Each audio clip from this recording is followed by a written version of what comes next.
Hello दोस्तों, आप लोगों से एक बात करनी थी जो कई दिनों से आप में से कुछ लोग रिक्वेस्ट कर रहे हैं, और वो है एक डेली रूटीन के बारे में। मेरा डेली रूटीन क्या होता है। मैं इस बारे में वीडियो बनाने से थोड़ा हिचक इसलिए रहा था क्योंकि मेरा डेली रूटीन अभी तक उस शेप में नहीं आया है, बावजूद इसके कि मैं महीनों से इस पर काम कर रहा हूँ। ये अब तक उस रूप में नहीं आया है जिस रूप में मैं इसको देखना चाहूँगा। तो मेरी शामें अब तक काफ़ी कचरा हैं। मैं दोपहर को एक छोटा सा नैप लेता हूँ 3:30 बजे से 4:30 बजे के बीच में, और उसके बाद मेरा दिन एक्चुअली काफ़ी डिसऑर्गेनाइज्ड होता है। यानी कि मैं चाहता हूँ कि ऑर्गेनाइज्ड हो, और मैंने कुछ स्लॉट भी बनाए हैं, पर मैं उन्हें उन्हें अच्छे से स्टिक नहीं कर पाता। ये वीडियो मेरे पूरे दिन का रूटीन नहीं है, ये मेरे दिन के पहले हिस्से का रूटीन है, ये मेरी सुबह का रूटीन है और मेरे डे टाइम का रूटीन है, जो कि एक्चुअली अच्छा है और जिससे मैं खुश हूँ। मैं आपको उसके बारे में बताऊँगा। This video is about my morning. मैं क्या करता हूँ, क्यों करता हूँ और कैसे करता हूँ, ये मैं बताऊँगा। और अगेन बिफोर आई प्रोसीड, मैं ये क्लियर कर देना चाहता हूँ कि ये मैं इसलिए नहीं बता रहा क्योंकि मुझे लगता है कि आपको भी ये करना चाहिए। मैं सिर्फ ये इसलिए बता रहा हूँ क्योंकि आप लोगों में से कुछ लोगों ने ये पूछा था, और हो सकता है कि आप में से कुछ लोग इसको ट्राई करना चाहें। अगर आप ट्राई कर सकते हैं तो, अगर आप नहीं कर सकते हैं दैट्स परफेक्टली ऑल राइट। अगर आप नहीं करना चाहते हैं that is also perfectly all right. ये कोई universal one size fits all solution नहीं है। ये सिर्फ वो चीज़ है जो मैंने पिछले कुछ महीनों में ट्राई की है और जिससे मुझे सचमुच काफ़ी फ़ायदा हुआ है, जहाँ तक फोकस, प्रोडक्टिविटी और हैप्पीनेस की बात है। So without further ado, let me tell you how I start my day. मेरा दिन कुछ ऐसा शुरू होता है। मैं सुबह 5 बजे उठता हूँ, नहीं वो झूठ है। मैं सुबह 5 बजे का अलार्म लगाता हूँ और उठता हूँ 5:15, 5:20, कभी कभी 5:30 भी हो जाता है। और 5:30 बजे उठने के बाद मैं ब्रश करता हूँ और मुँह हाथ धोता हूँ और 1 घंटे के लिए चलता हूँ। और चलते समय मैं कोई पॉडकास्ट सुनता हूँ, और ये पॉडकास्ट एक स्पेसिफिक चीज़ के बारे में होते हैं। ये कोई भी पॉडकास्ट जो भी स्पॉटिफाई ने डिसाइड किया वो प्ले करना शुरू कर दिया, ऐसा नहीं होता। मैं सुबह सुनता हूँ राइटिंग के बारे में पॉडकास्ट्स। ये होते हैं वो पॉडकास्ट जिसमें या तो कोई राइटिंग के बारे में बात कर रहा है, या कोई ऑथर का इंटरव्यू होता है, या पब्लिशिंग की दुनिया के बारे में कोई खबर होती है। और ये मैं इसलिए करता हूँ क्योंकि सुबह सबसे पहले जो चीज़ आप सुनते हैं वो एक बहुत लंबे समय तक आपके दिन को अफेक्ट करती है। इसीलिए मैं रेकमेंड करूँगा कि अगर आप सबसे पहले सुबह जो चीज़ देखते हैं या सुनते हैं वो चिल्ला चिल्ली होती है तो उसको अवॉइड करो। अगर आपको न्यूज़ में इंटरेस्ट है, आप अखबार पढ़ सकते हैं, आप वेबसाइट्स पर न्यूज़ पढ़ सकते हैं, but try to avoid loud things in the morning. और if you are going to expose yourself to media of some kind in the morning, make sure that it is media of very specific variety stuff that you do. अगर आप finance में हैं तो सुबह सुबह finance के बारे में सुनने में कोई हर्ज नहीं है। अगर आप पत्रकार हैं तो सुबह सुबह न्यूज़ सुन सकते हैं, ऑल्दो मैं चाहूँगा कि आप कोशिश करें कि वो चिल्लाहट वाली न्यूज़ ना हो, वो फैक्ट्स वाली न्यूज़ हो। सुबह आपका जो ब्रेन होता है वो जब सुबह कोई चीज़ सुनता है तो वो एक टोन को भी असिमुलेट करता है, सिर्फ इन्फॉर्मेशन को असिमुलेट नहीं करता। वो असिमुलेट करता है उस मोड ऑफ कम्युनिकेशन को जिसमें कि आपका कंटेंट आ रहा है। अगर आप सुबह सुबह सबसे पहले जो वीडियो आप देखते हैं या सुनते हैं वो होता है, दोस्तों क्या आप जानते हैं, या दोस्तों इसने उसको ह्यूमिलिएट कर दिया, या दोस्तों 10 खबरें, जिसमें 10 की 10 खबरें होती हैं किसी की मौत के बारे में या देश भर में हुई ट्रेजिडीज़ के बारे में।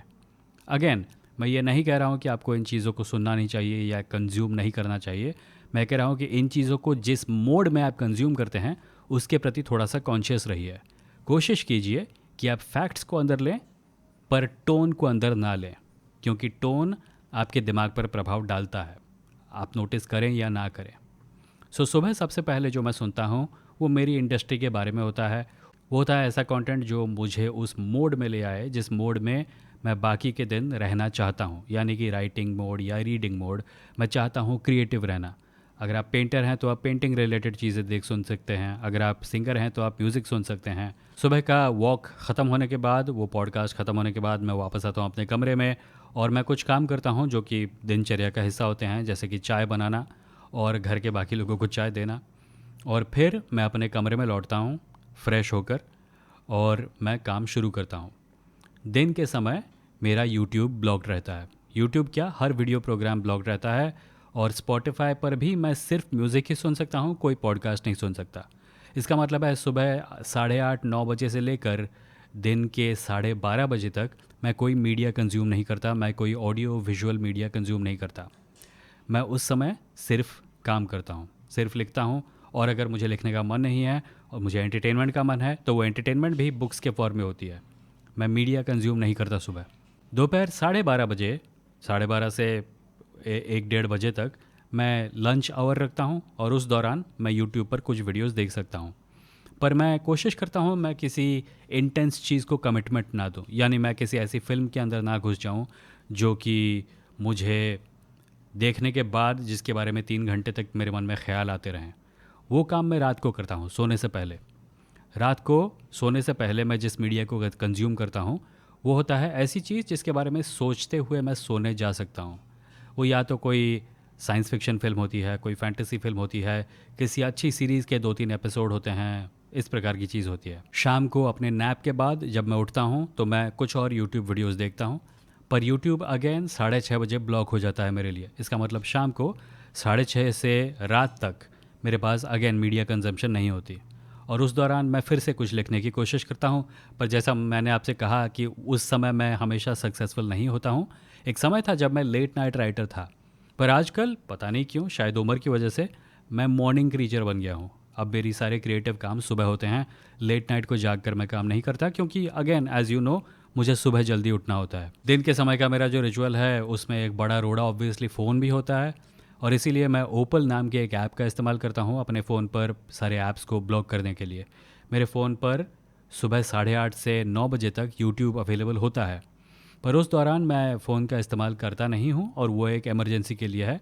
और शायद कभी कभी ये इस चीज़ के लिए है कि मुझे सुबह सुबह कोई आइडिया आता है जिसके बारे में मैं जल्दी से एक शॉट बना के पोस्ट कर देना पसंद करता हूँ और आधा घंटा उसके लिए काफ़ी होता है। फ़ोन उठाया, ऑन किया, अपने सामने रखा, 10-20 सेकंड, ज़्यादा से ज़्यादा 3 मिनट तक बात की, रिकॉर्ड करके अपलोड कर दिया और 9 बजे के बाद फ़ोन आउट ऑफ रीच हो गया, यानी यूट्यूब आउट ऑफ रीच हो गया। सो मेरा फ़ोन मेरे लिए पूरा दिन आउट ऑफ रीच रहता है ज़्यादातर ऐप्स के मामले में, एक्सेप्ट फ़ोन एंड व्हाट्सएप, क्योंकि उस पर फैमिली और फ्रेंड्स हैं और वो लोग कभी कभी इमरजेंसी में रीच आउट करना चाहेंगे। सो इन अ नटशेल मैं अपने आप को फ्री रखता हूँ सुबह क्रिएटिव काम करने के लिए। और जब मैं काम करना शुरू करता हूँ उससे कई घंटों पहले से उसके लिए प्रिपरेशन शुरू हो जाती है। और वो प्रिपरेशन 2 चीज़ों का फॉर्म लेती है। एक, माइंडसेट। तुम्हारा माइंडसेट सुबह उठने के बाद पोल्यूट ना हो 50 तरह की चिंताओं से, 50 तरह के मीडिया इनपुट से, ताकि जब तुम क्रिएटिव काम शुरू करो तो तुम्हारा माइंड फ्रेश रहे। और 2, तुमको सुबह अपने आप को कुछ चीज़ें करके उस मोड में लाना पड़ता है। सो ये जो रिचुअल्स हैं, सुबह चलना, चाय बनाना, ये भी तुमको इनडायरेक्टली तुम्हारे ब्रेन को सिग्नल भेजती हैं कि लिखने का समय पास आ रहा है। अगर तुम एक रिचुअल सेट फॉर्म करोगे कि मैं ये करूँगा नंबर 1, फिर नंबर 2, फिर नंबर 3 और फिर मैं बैठूँगा फिर मैं बैठूँगा लिखने के लिए, तो तुम्हारे दिमाग को एहसास होने लगेगा, ओ नंबर 1 चीज़ हो रही है, अब नंबर 2 हो रही है, कुछ समय बाद लिखने का टाइम आने वाला है। तो तुम्हारा दिमाग ऑटोमेटिकली उस मोड में आने के लिए तैयार हो जाएगा और by the time you sit down you will already be ready to start writing. And that was my morning ritual. That is how I start my days and that is how I write every day. I hope you found this useful. अगर आपके पास कोई और सवाल है तो उसको comments में छोड़ सकते हैं। आपसे मिलता हूँ अगली बार।